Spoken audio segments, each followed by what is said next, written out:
Hi guys, so I was just sitting out here in nature. By the way, I didn't try to do this video, but I cussed, so I was like, you know what, let me just redo this because I'm not gonna edit this video. I'm literally just gonna let it flow and let it be raw, and I'm gonna just post it for y'all. So I just been really thinking about just not only me as an individual, but other people as well, like as to why does it, for one, take us a long period of time to reach our goals, but on the other spectrum, why some people don't even reach those goals.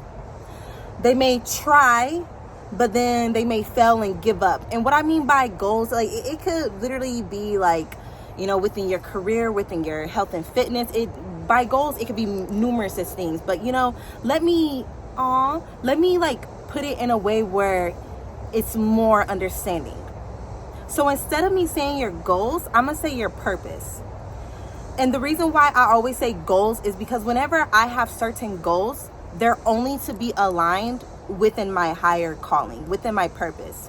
And one of the ways that I could speak on like a goal that's reaching, or like that's gonna help me reach to my higher self, is working out, which I've expressed to some of you guys on Instagram, where I was like, me just working out is going to lead to me being my higher self, not because I'm gonna be looking good, but it's going to give me longevity for you guys. Like it'll give me more time to be here for you guys and my family.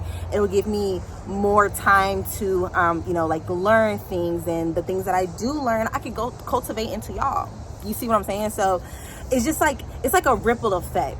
And my whole thing that I had like a problem of is that I would have so many goals that I know that need to be completed in this lifetime in order for me to actually be in full spectrum of my purpose.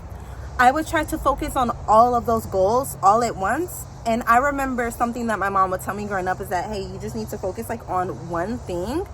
But my whole thing was, it was like, I can't just do one thing. You guys get what I'm saying? So what I've noticed is that, let me try and do one goal and stick through that, like stick that out, like stick to it throughout, you know, like a long period of time, and then pick up the other thing. And one of the things, believe it or not, that I could not like stick to was like working out and doing YouTube at the same time. Like I would do it and then I would stop working out, but I would continue YouTubing like that. I'm gonna continue that, but then I would stop you know, like YouTubing like that, like back to back, and I'll pick up working out, but then I'll stop working out and get back to, you know, like I just kept going back and forth. So I was like, you know what, let's just try this one thing, stick to it for a long period of time, and then let it ripple effect into the other things that you're supposed to be, you know, indwelling in to make you better as a whole. So that is something that I am a hardcore fan of because it's working and it's helping. But also another reason why a lot of people don't really reach their goals is not because they can't stick to something. It's more so a fear for some of those people. Like they're fearful of what will happen or won't, what will happen or what won't happen when, you know, I put my all into this project or this goal that I have in mind that, you know, I would like to accomplish.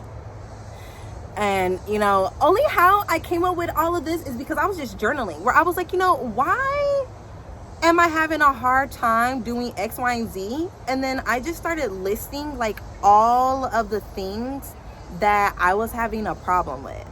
And one of those things was the fear for me, because I was like, you know, every time when I'm doing like this one project, like it was at first like really happy, but then like, well, I had like really happy emotions, but the more and more and more I kept doing it, the more and more I just felt anxious, and it felt like I couldn't breathe.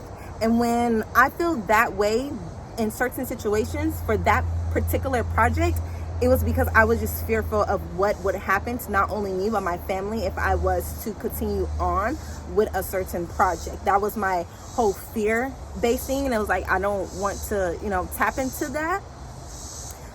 So, you know, my soul wouldn't let me tap into that because it's uncertainty. Like when something is uncertain for me, I don't like going full throttle into it, like full flesh into it, you know. I'm gonna take a step back, but my whole thing was I was taking too much of a step back to the point where I wasn't even allowing Source/God and my ancestors to come in and communicate with me to let me know that, hey, it's okay, this is what you're supposed to be doing, you're going to be fine. And if something, you know, was coming your way, you would be let know, which is true, because, you know, God lets me know a lot of things in my dreams. So, you know, it was one thing where I should have just known, like, girl, if something bad was gonna happen, don't you think God would have told you by now? Don't you think you would have dreamed of it? Out of all the things that you have got warnings and signs about, like, do you really honestly think that you would not get a heads up? Come on, girl. So, you know, that's one thing where I say sometimes some people let their flesh take over their entire life. Of course, you're in a human body, but you're not supposed to let your flesh drive you. You're supposed to take care of your flesh, but you're not supposed to let your flesh over here think and talk your spirit and your soul, because that is essentially, you know, what is really truly connected to God. That's the umbilical cord. The umbilical cord is you, like your flesh, your human body, and your spirit, and then to your spirit it's God. Because obviously, what's gonna happen when you die? God ain't gonna take your vessel. God's gonna take your soul, your spirit. Why? Because that is what's connected to it. My light beings, that is what is connected to God, not this vessel. This vessel done did things that probably weren't God-like, or godly-like, or goddess-like.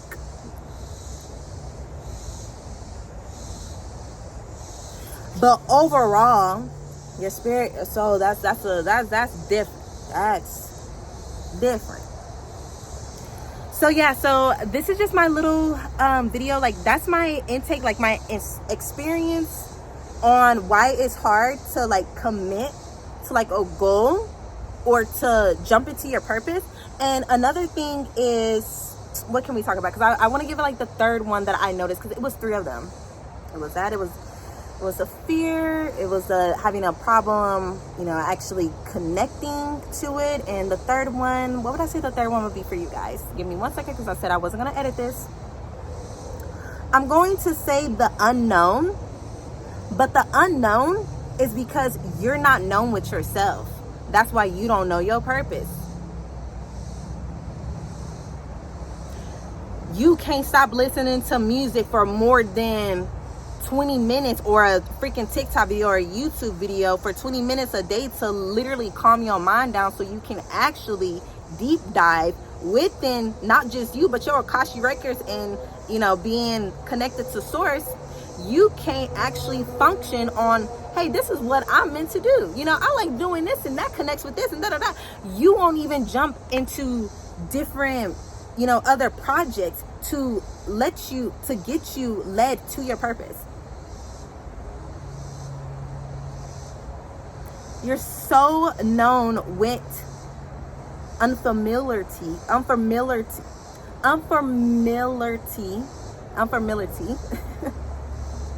You're so connected to that, to the point where when you start actually getting into things that are going to set you down and in the right pathways, you start second guessing it. Like, oh, I don't know about that.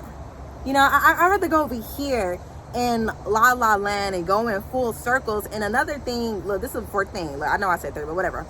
F it. The 4th one is also that there could be other entities that are trying to make you stay caged in a circle. Just going in a circle. You in a cage, but you're going in circles. They don't want you to know that only thing you have to do is literally look down, grab the key, and unlock yourself from that cage.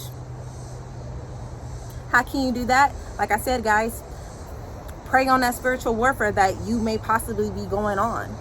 If you're doing all the other stuff that I'm doing, that I done already said, like what could be preventing you from actually not only knowing your purpose, but, you know, following it and being in it, like consecutively, and exceeding and accelerating in it, then the other one could definitely be spiritual warfare. Doors being open that should be locked in your life. Pathways. Dangerous habits and soul ties. So yes, those are other things. But yes, so that, like I said, that is just my experience that I done had, you know, with this whole purpose thing. Because I'm gonna tell y'all a little thing and then I'm gonna go.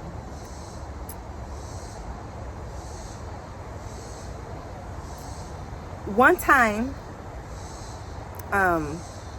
this is when I was living with my mom, and I was in my bedroom, and I was not only making TikTok videos, but I was learning about different stuff that was going on in the world. So of course I was like, you know what? I don't want to be quiet on all these things that I'm hearing about. And also another thing that made me want to continue on speaking about it was looking at Spiritual Soul, when he was like, some of you guys could be speaking up for this as well. I'm not the only person that should just be talking about this. Like, other people should be talking about this too. And I was like, you know what? He's right. Other people should be talking about this. So I started talking about it more and more and more on TikTok. My followings started going more and more and more and up. And then one day, like I said, I was sitting down on my bed. I prayed to God and I said, God and ancestors and spirit guides and my angels, please guide me and put me onto the right pathway to fulfilling my purpose. And after I said that prayer, I went to sleep, woke up. A lot of my TikTok videos went viral. People thanking me. People started calling me, started DMing me, started texting me about how I'm helping them. How, like, it just made me feel good. And then I started thinking, oh wow, like, I literally said I wanted to be a psychologist. Then I was like, no, I want to be a life coach, but I want to be a mentor, but I don't know about what. And this was before I found out about the truth of the world. And then I started finding out about the truth of the world. But before then, I started drawing, which I didn't even know I could draw. And I was like, man, hold on. Okay, I love art. I love drawing. Like, I love fashion and stuff. But I also love, like, speaking about what's happening in the world. But I also love talking to people. What am I supposed to do? Like, bro, these are so many things, like so many qualities, good qualities that I have about myself. But how can I make that into just one thing? My purpose is supposed to be just one thing. I'm supposed to be this one thing in life. Like a psychologist, that's it. If I'm a life coach, that's it. If I'm an artist, that's it. If I'm a fashion designer, that's it. But God was like, no, baby. You wear many hats in this mother. Okay? Okay, my child. You are a child of God, meaning that you're going to have different skills and aspects and good qualities, because I am not just one thing. I am not just love and light. Okay, God can get ugly when it's needed to get ugly, period.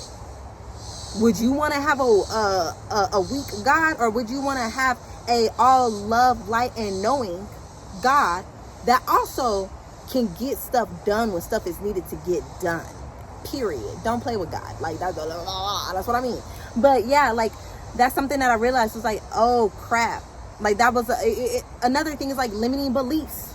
Like, there's so many things that could be holding you back. You just got to figure out what exactly it is.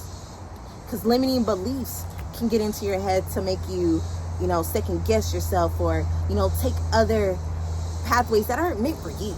You could be listening to other people telling you what to do, and that's not what you're supposed to do, but you still gonna listen to those same exact people, because you won't listen to the compass that's within you. What did I tell y'all? I told y'all this how many years ago? About 2-3 years ago, about 3 years ago, 4, I don't know. It was so many years ago back. I told y'all, be the compass to yourself. If you're not the compass to yourself, you will never understand yourself, find God, and actually indwell in the things that you're supposed to be indwelling in. And why is that the case? Because you're going to be lost in a circle, caged in with no compass. And some people may disagree and be like, oh, well, God is the compass. But I'm going to tell you something. Me personally, just from what I realized, is that I always had God within me. Okay, God was always there. The compass was always there.